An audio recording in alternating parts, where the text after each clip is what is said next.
ప్రభువు బాస చేసెను, అతడు మాట తప్పడు. నీవు మెల్కిసెదెకు వలె యాజకత్వమును బడసి కలకాలము యాజకుడువుగా నుందువు. కీర్తనల గ్రంథము 110వ అధ్యాయము 4వ వచనము.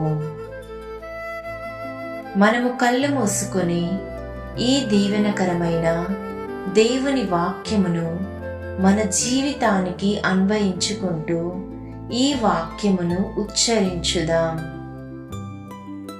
నేను మెల్కిసెదెకు యాజక క్రమమున సర్వదా యాజకునిగా ఉందును. నేను మెల్కిసెదెకు యాజక క్రమమున సర్వదా యాజకునిగా ఉందును. నేను మెల్కిసెదెకు యాజక క్రమమున సర్వదా యాజకునిగా ఉందును.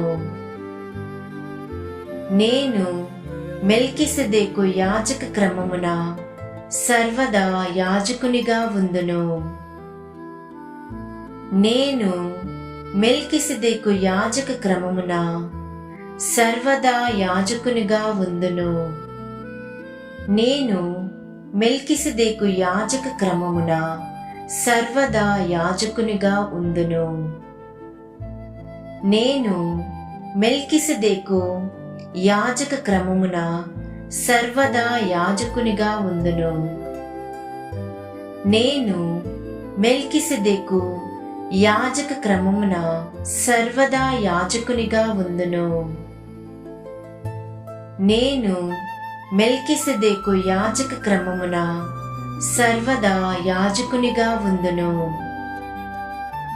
నేను మెల్కిసెదెకు యాజక క్రమమున సర్వదా యాజకునిగా ఉందును. ఆమేన్.